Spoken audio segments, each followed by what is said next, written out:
Swayam Prabha. Digital India. Educated India.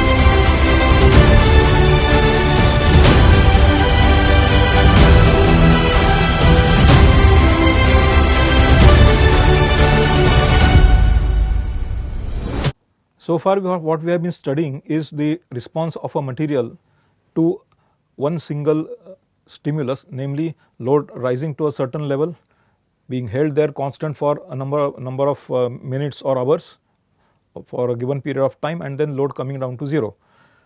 Now the response of this material depends upon the electronic configuration, the working temperature. Basically it will depend on whether the material at that service condition is ductile, brittle, or whether it is viscoelastic, viscoplastic. So the stimulus of the load is same, but the response is different. Now loading also is not the same every time in practical applications. For example, the load may not remain constant for the period of time you might have held it constant. So there can be fluctuations in the load, that is one thing. Second thing is you might have deliberate fluctuations being introduced, just as in case of rotating bending, which I have mentioned about. So the rotating bending results in planned fluctuation of loads from tensile to compressive, compressive to tensile, and so these loads vary with respect to time. Some loads could be sudden, like an impact load. So you hit something with a hammer or a hard object. If you hit a component with a hard object, then it will be subjected to impact load. Or supposing you drop something from a certain height, it will be subjected to impact load. So this impact behavior differs from material to material. So for every kind of impulse, the response of the material changes. Now I will make a comment about the properties which we have seen in uniaxial tension, which is a monotonically increasing load. And here we find that you have two properties, value of strain hardening exponent and strain coefficient, which relates which helps us to relate the true stress sigma, which is based on instantaneous area, and true strain, which is based on instantaneous length of the material. So n is the extent of uniform deformation that is undergone by the material. Uniform deformation means the extent of deformation that occurs prior to diffuse necking taking place. So neck formation is basically concentration of deformation in a very small area, and diffuse necking is the imminent concentration of strain in a small area. So with diffuse necking, the strain concentration just about starts. So that is why n equal to 0.21 means the material undergoes 21% true strain before a diffuse neck gets formed. Comparatively, 304 stainless steel has got much greater uniform deformation range because its value of n is 0.44, and in comparison magnesium alloy seems to have the least of these a very low value of uniform strain, and least is 4340 steel, which is very high strength steel. So you have a K value which is the highest, true to the high strength that the material has. So the flow stress of 4340 steel is extremely high, and therefore the corresponding value of n is very small. So this was the response to monotonic loading. As the temperature increases, you see that the stress comes down. As the temperature increases, the dislocation activity reduces, and therefore you have softening of the material. You do not have too much of work hardening taking place at high temperature. So if you look at the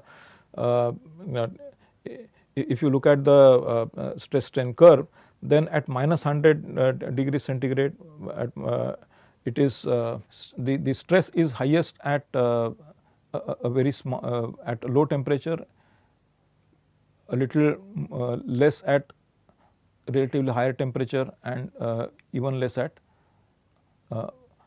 so this is minus 200, minus 100, 25. So as the temperature increases, the strength continues to decrease. So material becomes softer and softer. So here you have low temperature, high temperature. And then the Young's modulus E also keeps on changing. That is because E is the will be a function of temperature. So E is a function of microstructure actually and the structure of the material. Now temperature changes the microstructure because it will result in diffusion processes, and therefore at relatively high temperatures the Young's modulus E is relatively smaller, and in fact the yield strength also becomes extremely small. If you look at the yield strength, as temperature increases it is decreasing, tensile strength decreases. Now basically this is under monotonically increasing load, as you see. So as the strain increases, the stress also increases over here, and the extent of strength, the extent of yield strength is going to decrease with increase in the temperature. So as temperature increases, softening takes place, and that is a very common observation, and the ductility therefore increases. The percentage elongation of the material in a tensile test increases with increase in temperature. So it's a matter of common sense that we heat the material if we want to increase its ductility. So that is quite intuitive. We have seen that hardness is a surface property, and relatively small loads have to be applied in case you have a surface property different from the bulk property. So if you have hardened the surface, then you need to apply much smaller load so that you don't puncture the hardened layer and measure the hardness of the layer below that. So when you measure the hardness of a hardened skin, for example, of a product, then you need to apply very small amount of load to gauge the hardness. And there are two types of scales, one based on the area of the indentation, other one being based on the depth of the indentation. And this we have already seen. We have seen that the tensile strength correlates with the hardness very well, and this is often used in order to determine or predict the properties of the material. So the entire strain hardening curve which we saw in uniaxial tension could be generated based on the hardness curve. So as the hardness increases, the tensile strength increases. So depending on the strain that is imparted to the workpiece, the hardness of the workpiece increases, and that can be correlated with the tensile strength of the material. So we have seen this, and now we come to another kind of stimulus, namely the impact behavior. So we have seen a number of stimuli so far: constant loading for a given time, then we have seen monotonic loading for a given time, then we have seen very localized loading in the form of hardness indentation, and now we are going to see the impact behavior, that is a sudden loading. So here, for example, you have the impulse momentum principle working here. So the impulse equal to change in momentum. So this is a hammer which has got certain amount of energy, initial energy, and then so here it is the initial energy. So this is the initial position of the hammer.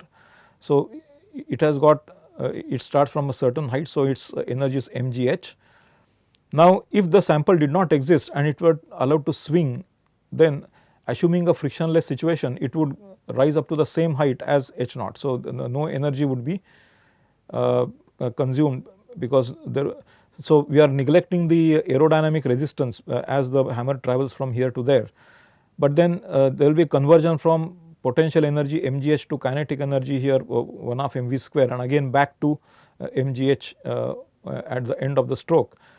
Now if you keep a sample, the hammer will hit the sample will partly absorb the energy, and then it will not therefore rise to the initial height h naught. So it will rise to some height hf which will be much less than initial height h naught. So mg h naught minus mg hf will be the energy consumed by the sample before fracturing. Now the sample has a notch. So sample has a notch which simulates a crack.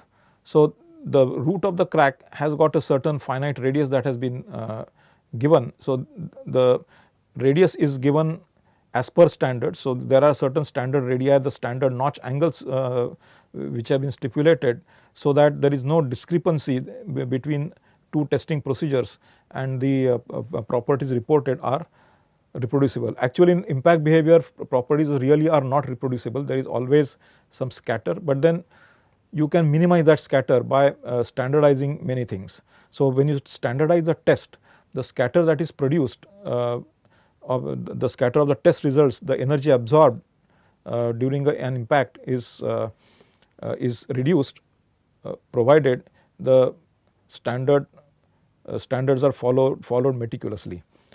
So, now here is what is called as a Charpy sample, where you have a sample with a notch at the center, and then there is some radius of curvature. So, what we are looking at is the propagation of this crack at the bottom of the notch, and then this crack will propagate and finally break this piece into two. But as it propagates, it will absorb certain energy, impact energy from here, from the hammer.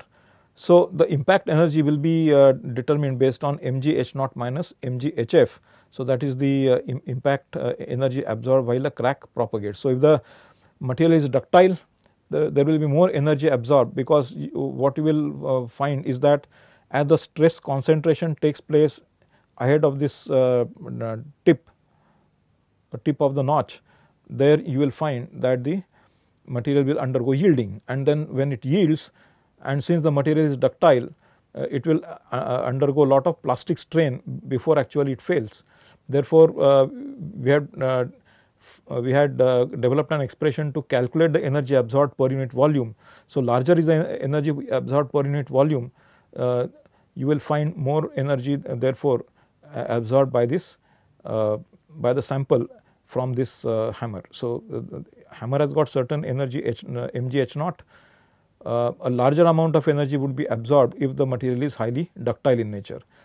If it is brittle, then the crack propagation will be very rapid, very little absorption of energy, and then it will the hammer will go up with very little difference between H0 and HF. So, you have different energies absorbed by different materials depending on whether they are ductile, brittle. Even viscous effects will result in a rapid increase in the strain rate over here, and then that increase in strain rate will result in strain rate hardening, and therefore, it can absorb some additional energy as a result of the rate hardening that takes place. So, if it's there are some viscous effects present, then the energy absorbed will be very high as compared to a brittle material.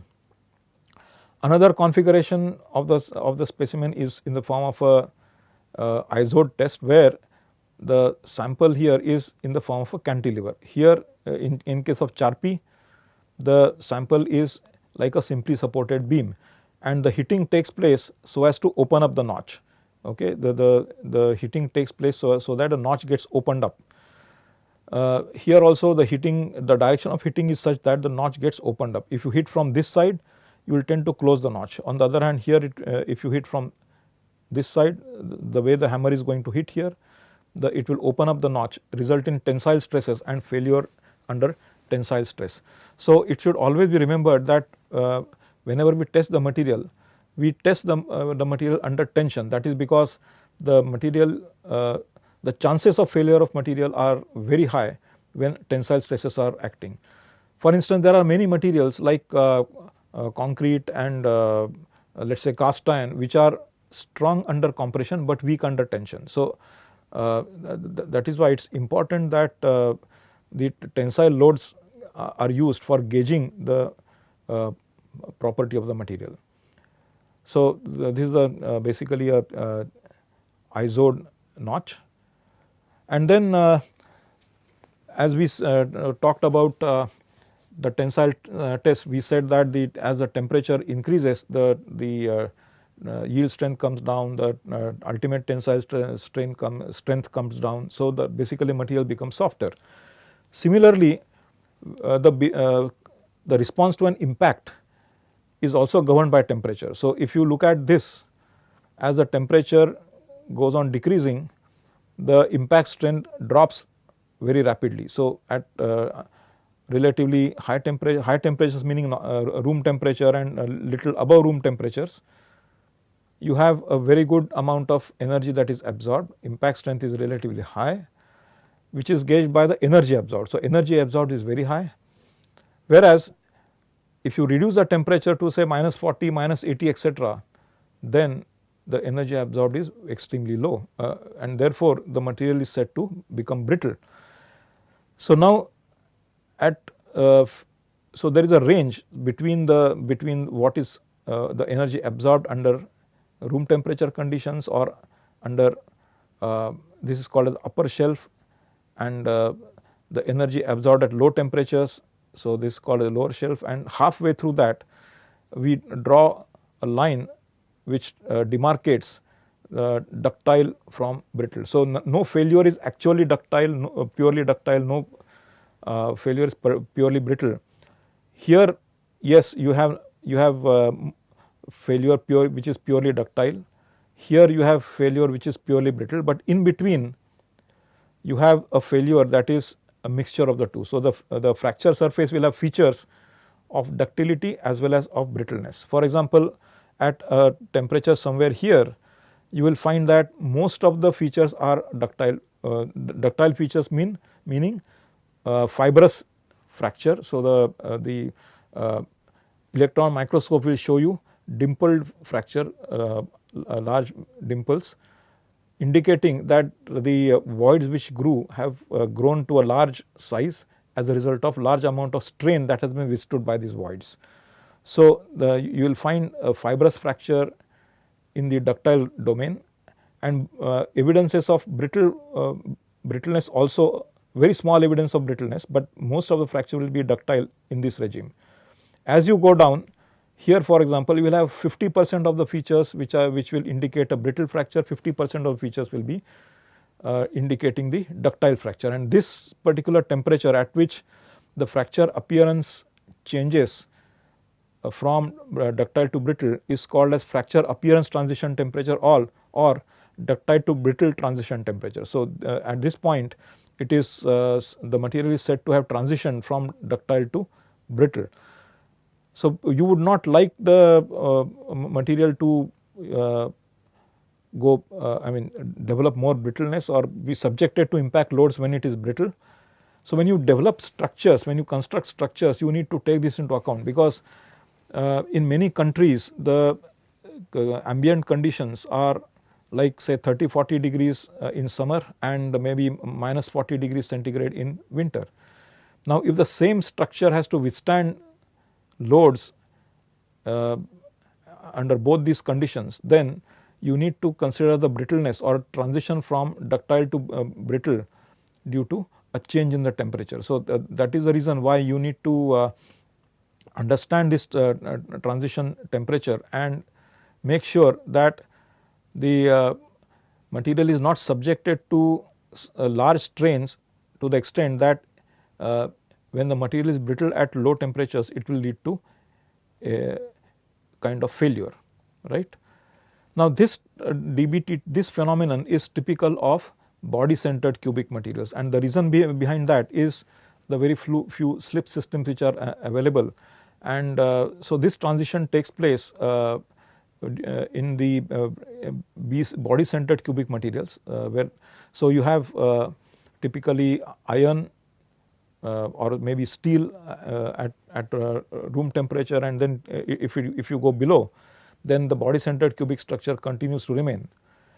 On the other hand, if you take stainless steels, they always, austenitic stainless steel in particular, they have an FCC structure, and so this FCC structure is not subjected to any ductile brittle transition. So, they are able to absorb an impact, a very high level of impact energy at all temperatures. So, as the temperature increases, there is or temperature decreases to a lower level of say -80 degrees centigrade or so, the impact energy does not get reduced. So, here this is typical of body centered cubic. The constancy of impact energy is practically achieved with face centered cubic structure, and that is why when you have to handle this liquid helium liquid nitrogen, you need a material that will be able to withstand those low temperatures without getting brittle, as well as will not have very high thermal conductivity. For example, you could use aluminum and copper, both are FCC materials, but the problem is that they have very extremely high thermal conductivity, and so if you put liquid nitrogen or liquid helium in that in such containers, you will find it difficult to retain them in a liquid form. They will evaporate rapidly, absorbing heat from outside. On the other hand, stainless steel has got a much lower thermal conductivity and an FCC structure. So, stainless steel becomes a much superior material compared to aluminum and copper when it comes to low temperature service. So, unlike a mild steel of 0.06% carbon, it has got a body centered cubic structure, and you see that it has got ductile brittle transition temperature which is well above 0 degrees Fahrenheit. So, this can be converted to centigrade, and then this essentially has got extremely poor absorbed energy as compared to the room temperature or relatively higher temperatures. So, to give you a feel for, give an idea about the kind of variation in the strength of the strength measured under different conditions, we will see we will have problem, or we will analyze the situation so that we are able to report one single value for a property of a given material. For instance, you have 4 samples which have been tested, and then you found that tensile strength of these 4 samples varies. Now, which one of them should be reported? That is the question. So, the natural tendency is to compute the average tensile strength. So, whenever something is reported in literature, whenever something is reported in standards, it is either average. Typically, literature reports average among various samples. Standards give you a range. Standards will give you a range. So, the temperature, the tensile strength should be at least 510 MPa to, or it could range between 510 to 550 MPa. So, that could be the range, and then you will see that all 4 samples are lying within that range. So, they are acceptable. But at the same time, here if you see, there is a lot of scatter in the properties. So, if you have a very open scale like this, it will look like the scatter is extremely high. Actually, this entire height represents about 15 MPa, but then because we have an open scale, this looks quite alarmingly high. Now, so the maximum tensile stress is here, average is there, and so plus or minus sigma. So, what you have done is you have found the standard deviation based on these 4.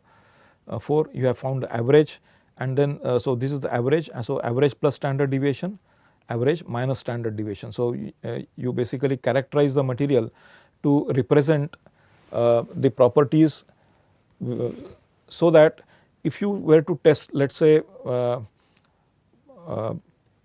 n number of samples, most of them would lie within this range. So, you would design your structure taking into account this kind of variation in the strength. So, now going back to our discussion about impurities in materials. Impurities result in inclusions, inclusions result in kind of dirty material. So, if the material is dirty, then this variation will be quite significant. So, then you can't rely on any reported value, or you cannot rely on an average value, whereas a very good material, a pure material, will have this variation extremely small. So, this difference between the lower limit and the upper limit would be extremely small for a material that is pure and devoid of inclusions or impurities. So, ideally we would like to have this sigma, standard deviation, to be as low as possible, and therefore, the tensile strength to be as repeatable as possible. Now, we come to another stimulus which we had already studied in the context of Charpy and ISO tests. So, there we were talking about impact loading. Here we are talking about monotonic loading which is applied gradually. So loads are applied here very gradually. There they are applied with an impact, with a bang. So now here this is also a simply supported beam, similar to the way Charpy's specimen was supported, but now there is no notch. That is on point number 1. Second thing is the load is applied gradually. So the loading of force F is applied gradually, and what you are studying is not the propagation of any crack, but basically bending, the flexural strength of the material. So the stress developed in the material during bending. So when you have a 3-point bending where you have 2 supports and bending at the center, then you have this kind of maximum bending moment being obtained at the center. On the other hand, if you look at the a 4-point bend, you have 2 supports over here, 2 supports at the ends and 2 loads here. So instead of F at the center, you have split it into 2 parts, F by 2 here and F by 2 there. So now the response is different. So here the bending moment is constant, maximum bending moment is constant for a certain length. This is the length in which the bending moment reaches the final value, and so you have sigma bend, which is given by this expression for a 4-point bend. So flexural strength for a 3-point bend test is now this sigma bend could reach the ultimate tensile strength. It could reach its maximum value, and then you can start having necking from the outer side, because this is the compressive side, the lower fiber is the tensile side, and the failure is going to take place under tension. So naturally all necking will start from the tensile side. So any non-uniformity in deformation, any crack that might start will start from the tensile direction. So sigma bend, when it reaches a certain critical level of stress like UTS for example, you can expect some kind of failure. So you could correlate the flow stress under bending with the maximum permissible stress under uniaxial tension as well. So you can, if you put sigma bend becomes sigma UTS, you would like to stop the process, then the maximum loading that is permissible on this gets decided based on the configuration. Or if you want to find out at what point support should be given, for instance, you have metro being constructed everywhere, metro pillars are at specific location, there is a certain distance between 2 metro pillars. Now the beams which are put onto the metro pillars, which support the load of the metro and passengers and everything that is laid onto it, would result in some kind of bending taking place in the material in this beam which is put on the metro pillar. So these 2 will play the role of the metro pillar, and here this will be the metro beam, and then on which the metro would run, and the load will be distributed uniformly, as well as the load will be travelling from one end to the other. So between 2 pillars the load will be moving from one end to the other, and so the deflection in this will keep on changing from point to point. And so at no point of time would you like the material to yield, because now any deflection here cannot reach the yield point. Since it is concrete, it will immediately fail. So you don't want it to go to any high value of deflection. So naturally you would like to limit the deflection, and based on that you would like to set the length L, the spacing between the 2 pillars.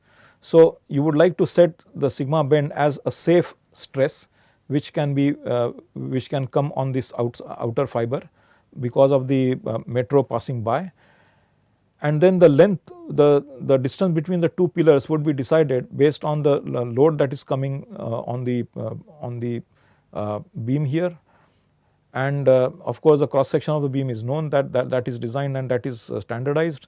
So then the distance between the pillars would be decided based on the permissible stress that is that can be allowed on the outer fiber.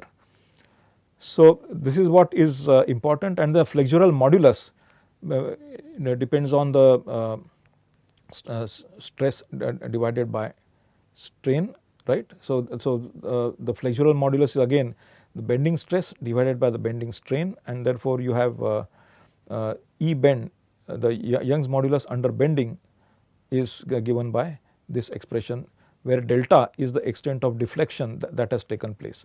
So, if delta has to be extremely small, then the flexural modulus has to be very high. And now, if you have to increase the flexural modulus, it can be done by changing the geometry of this section. So, for example, when you have just H by W, then you would have a certain section modulus. But if you increase the section modulus by changing the height in such a way that the section modulus increases, then you would have a lower deflection as well. So, if you have greater value of H, so you make it a little thicker, then the modulus will vary as the cube of thickness. So, WH cube. So, if you increase H, it will become that much less, whereas if you increase L cube, right, then so it varies with cube of the length or distance between the pillars.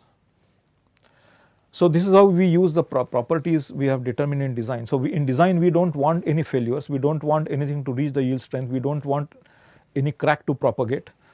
So, what we do is that we have a so called factor of safety, which is also called as design factor, which is called N dash. So, what we do is that, let us say sigma c is the yield strength of the material. Based on our what we saw here, there is a variation, certain variation in the yield strength which is measured. So, let us say 512 is the minimum. So, you will base your calculation based on the minimum yield strength, and then apply factor of safety to that. So, if you say that factor of safety is more than 1. So, what it means is that you would this is a design factor. So, you will assume that sigma c is a calculated stress on the structure, and N dash is the design factor which is greater than 1. So, you will assume that the structure has to withstand not the sigma calculated, but twice or thrice the sigma calculated. So, for example, I gave you the example for metro passing by. Now, metro has got a certain weight, this beam has got a certain its own weight. Now, you have a certain stress that is stipulated, which can possibly be taken. So, what you will design this for is a much higher stress, much higher loading that can possibly be taken. So, the whole design will not be designed for just the calculated stress coming due to the metro running, but you would design the whole supporting system which can take twice or thrice the stress, twice or thrice the load that will be generated by the metro passing by. So, essentially you are over designing the structure. So, one way is to over design the structure. Second way is to select a material by assuming that the material is too weak.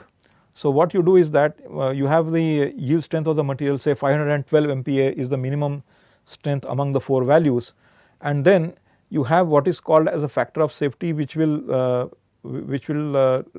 result in the material being considered to be weak by that much amount. So, let us say 512 MPa is the yield strength, and then you have factor of safety of 2, for instance, right. So, what is the working stress? Working stress is the stress at which the material will be deemed to have yield if that working stress has been reached. So, you do not wait until the actual yield strength is reached. So, when half of that yield strength is reached, you will say that okay, let us stop the loading. Anything crossing this limit, any stress crossing this limit will be taken as failure. So, that is why we say sigma w is the safe working stress. So, if you take the value as 3, then 1/3 of the yield strength would be the safe working strength. So, that you know that if the material is loaded to just 1/3 of the yield point, material is never going to yield irrespective of the variation in the properties. So, even if you are using a material that will vary from let us say one batch to another batch, one heat to another heat as it is called, still the safe working stress will really be safe. So, that is why you will not allow the material to get loaded beyond this safe working stress.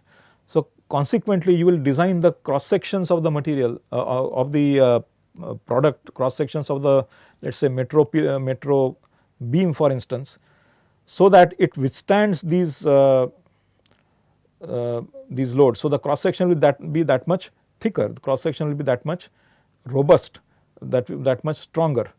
So, you either say that the material is too weak, usually this is the process, you assume that the material cannot be stressed beyond let us say 50% or 30% of the yield point, and then you load the you design the load bearing member, you design the load bearing member or machine components taking into account this permissible working stress.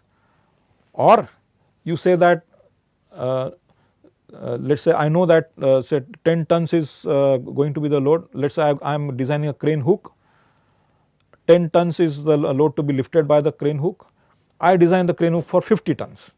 Okay. So, obviously I can lift 10 tons with the crane hook. So, here what I am saying is that my calculated stress coming on the crane hook is say load is 10 tons, but I multiply by a design factor of 5 and say that I am going to design. So, the design load is 50 tons, okay, it is 50 tons. So, I over design something. So, one way to over design is to design for a higher service load. Other way to over design is to assume that material is weaker than what it really is. So, material is let us say 3 to 4 times weaker than what it really is, and therefore, you have a factor of safety of 3 or 4, and then design the cross section for that, right. So, this is how it is used in actual design of elements. So, we will take an example. A tensile testing apparatus is to be constructed that must withstand a maximum load of 220 kilonewtons. The design calls for 2 cylindrical support posts, each of which is to support half of the maximum load, right. So, the maximum load is 220 kilonewtons. So, 110 kilonewtons each is the maximum load coming on each of the supporting posts. Furthermore, plain carbon steel ground and polished cylindrical shafts are to be used. The minimum yield and tensile strength of this alloy are 310 MPa and 565 MPa. So, the minimum yield strength of the plain carbon 1045 steel ground and polished will be 310 MPa.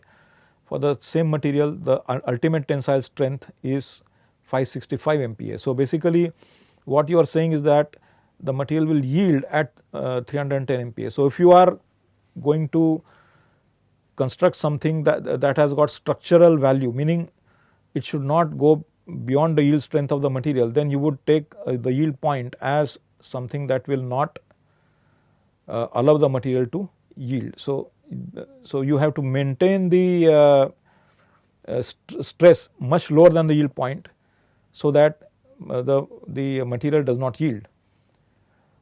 Now, there is no question of plastic deformation, because unless there is plastic deformation, this value will not come into play. So, if you are designing a structure, you will always design based on yielding of the material and not based on the ultimate tensile strength. So, specify suitable diameter for the support posts. Okay. So, if you calculate this, so what you are doing is pi by 4 d square is the area, which is equal to force divided by the safe working stress. Safe working stress is, let us say, factor of safety of 5 is given. So, safe working stress is 310 divided by 5. So, you are not going to look, you are not going to take 310 MPa as the yield strength, you are going to take 310 divided by 5, okay, so something close to 62, okay, 62 MPa as the yield strength, not 310. So, then what happens is your area will be that much higher, because now as the denominator decreases, as the denominator decreases, the area that is required, that will go on increasing. So, for carrying the same load of 110 kilonewtons, I have 62 MPa instead of 310 MPa. Naturally, the area will be 5 times more than what would have been the case if I had taken this 310 MPa. So, this diameter is going to be that much bigger as compared to what I would take if I had taken 310 MPa as the yield strength of the material. So, this is how we calculate, and the diameter of each of the two rods should be for 47.5 MPa for a factor of safety of n equal to 5.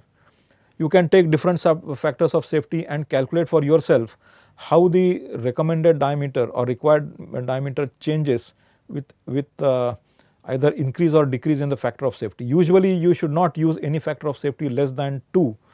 So, you can play around with 5, 4, 3 and 2, or maybe go to a factor of safety of 6 also, and then see how this diameter keeps on changing. So, now many times in design you have some restricted space, you have some design restrictions, and therefore, you would like something to be designed such that it withstand those loads, but also fits into the other constraints like space restrictions. So, then the factor of safety to be chosen will depend upon, or will depend on the diameter that is needed corresponding to each factor of safety.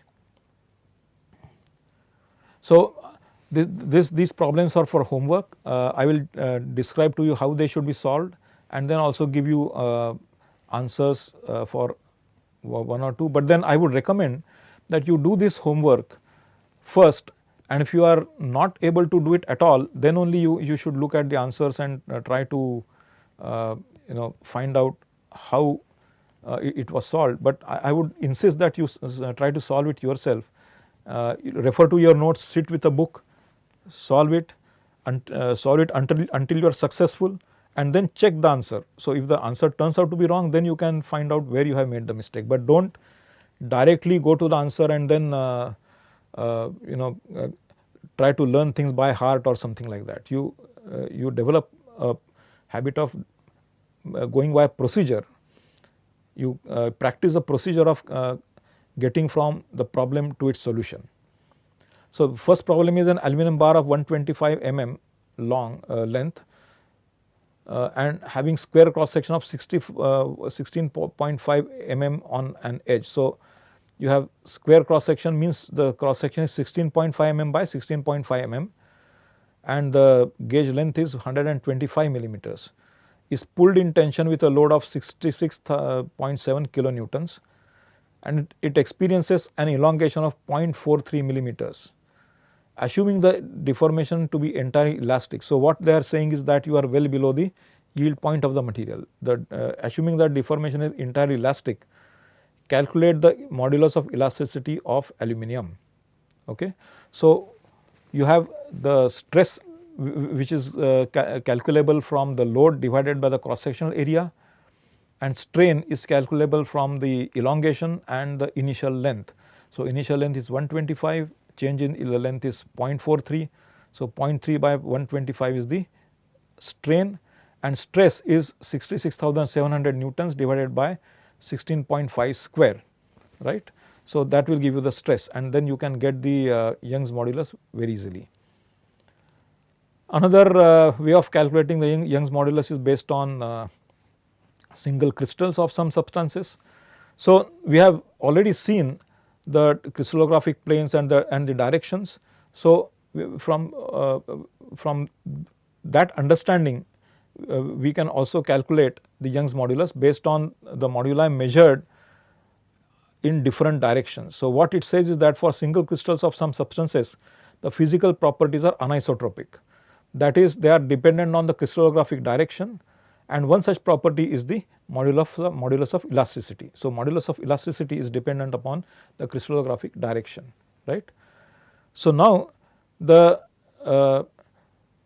for cubic single crystals, modulus of elasticity is generally defined in the UVW direction and given as E subscript UVW, and this is based on the moduli determined in 3 different directions, and the expression is given over here, right.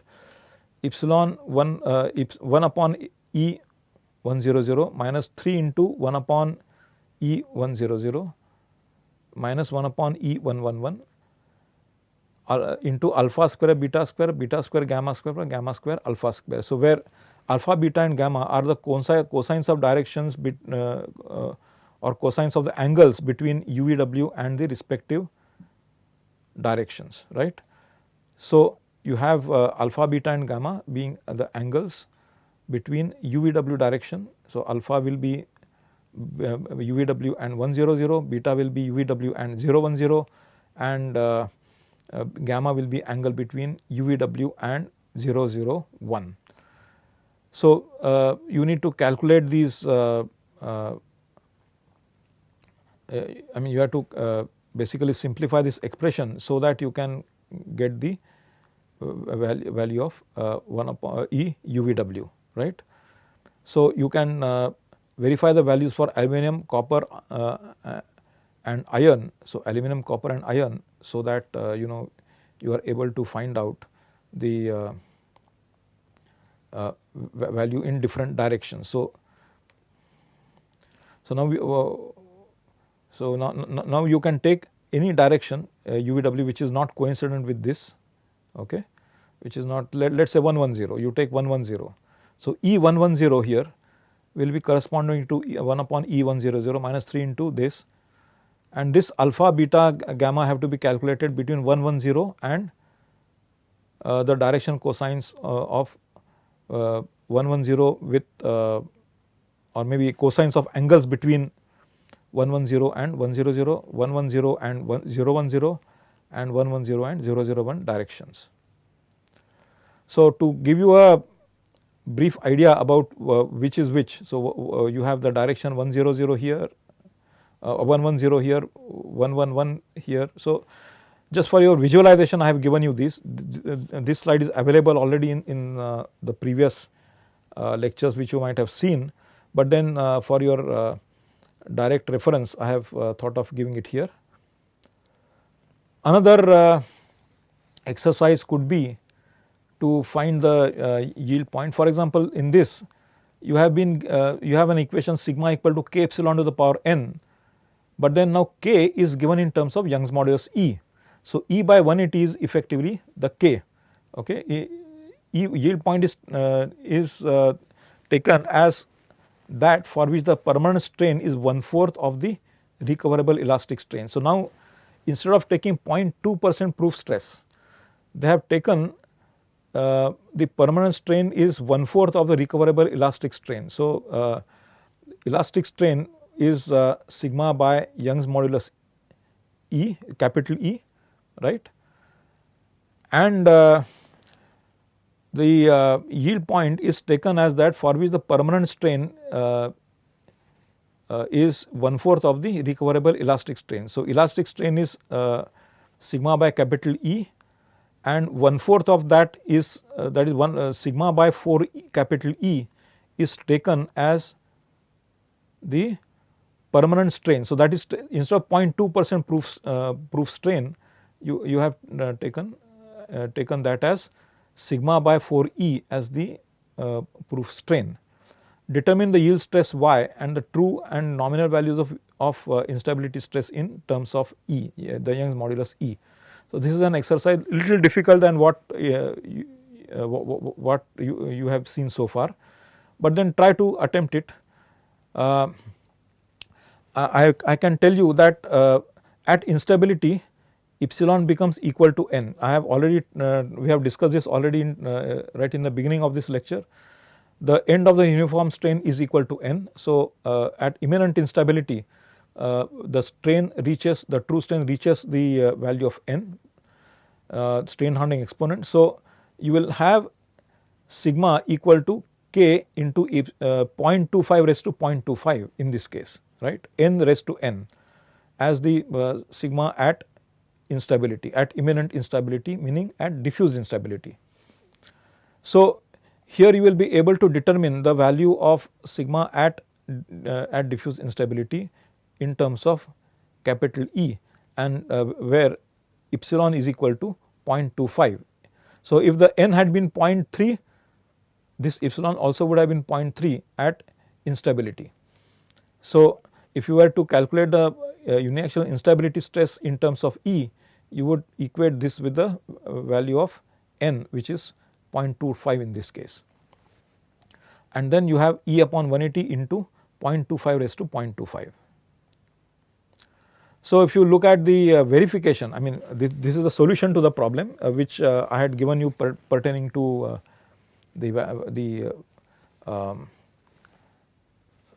pertaining to, you see, the to this problem, right. So, you need to find out in 110 direction, okay, 110 direction you have been given properties. Yeah.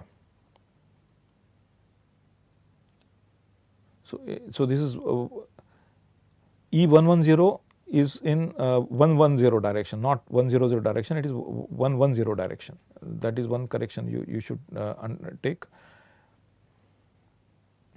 Okay. So now you have to calculate the modulus of elasticity in GPA in 100, 110 and 111 directions, and then you have basically calculated these. I mean you will get these values very similar to what is reported commonly in literature. So, to summarize, we have seen that mechanical properties are the outcome of the interaction among defects together with the crystal structure and interatomic forces of attraction. So, there are positive and negative contributions of the elements of the microstructure. So, you have inclusions, defects which cater to, which results in negative effects which damage the mechanical properties, and you have crystal structure, interatomic forces of attraction, different phases which are formed there, coherence or the so their interface strength. So, all these together formulate the strength or add to the strength of the or enhance the mechanical properties. Now, there are deleterious effects, there are beneficial effects, and these two together constitute the mechanical property which we examine. So, each of these defects will show up, each of these defects will have different effects, just like we saw that a material has got different mechanical behavior depending upon the conditions of loading. Similarly, these defects also have got different behavior under different conditions of loading. So, if the loading is monotonic, I mean in certain conditions of loading the defects may not show up at all. In few other conditions of loading the defects might be prominently seen, right, and that is the reason why we do different tests under different conditions. So, we do hardness test, we do tensile test, we do an impact test. There are a number of tests which have been recommended because one single test will not reveal the suitability of the material under all conditions. So, there are different conditions of loading and the effect of defects is different under each condition of loading. So, if you have fatigue loading, the defects have a very different type of contribution. So, that is the reason why a large number of tests are required to reveal what kind of deleterious effects these defects are going to have on the sample, and therefore, it is not enough to do one test alone and detect the suitability. Many times you need to correlate the test result with an actual situation, like you have a metro type of a situation where you have an application of metro running over a beam and you would like to find out the effect of I mean you would like to find out how the properties determined under tensile test or a compression test can be applied to the judgment of safety of the beam on which the metro is plying. So, naturally you would do the analysis of the plying metro, because the point of loading is changing from place to place. So, you would like to determine the worst case scenario, and then find out what kind of stress is being experienced and correlate that with the mechanical properties, and then and with a proper factor of safety or a generous factor of safety, you can say that okay, the metro can withstand, or whether metro is safe enough or not safe enough. Similarly, you can have the mechanical properties being generated by creation of certain microstructural features which lead to strength in the material. For example, in case of tool steels, for instance, you have certain amount of hardness, you have large amount of alloying elements, and here you have large amount of hardness that is being created. Now, you need those intermetallic precipitates which will enable the material to behave hard. But then if the precipitates become too large and there is nothing in the solution, then also it is not good. If the precipitates are not there, again it is not good. So, you need a judicious combination between alloying elements present in the solution as well as alloying elements in the intermetallic precipitates, and that is the reason why you need certain phases to be present to generate proper strength in the material. And as long as these phases are present in let us say randomly distributed condition, then yes, you will get good amount of strength. Say there is banding, for example, if these precipitates occur in a band, they align themselves in a particular direction, then you will not get good properties in all directions, you will get more better properties in one direction as opposed to other direction. So, again, depending on whether you want the mechanical properties to be aligned along one direction, meaning good mechanical properties in one direction, and you can tolerate inferior properties in the other direction, or whether you want isotropic mechanical properties, depending on that you would generate the kind of microstructure, generate the microstructural features, right. And so, you need to therefore look at the microstructure very carefully, so that you know whether there is going to be directionality in the strength, or whether the structure is going to be isotropic in nature, and whether it will be suitable for the application or not. And we should also remember that the mechanism of generating strength in metals and ceramics is different from polymers, and even among metals and ceramics the mechanism is different, because you have what is called as a metallic bond, whereas in ceramics you have a completely different mechanism of developing strength. And so you have some interpotential, the concept of interpotential curves for both, but then metals can be ductile, whereas ceramics are usually not ductile. So, I think this is something which we have to keep in mind. And with this we come to the end of study of mechanical properties. So, up till now what we have seen is that we have examined the nature of the material from a microscopic point of view, and we have seen what kind of mechanical properties are expected from materials, be it metals, be it ceramics, be it polymers. Now, what we are going to do is see how to generate these properties in the material, how to induce the mechanical properties in the material, right. So, from next lecture onwards we will embark onto the discussion on how to do it by alloying, how to generate phase diagrams and so on, and induce this strength in the material, how to heat treat the material to generate those strengths.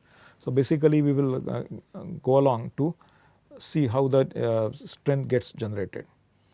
With this we conclude the lecture here. Thank you.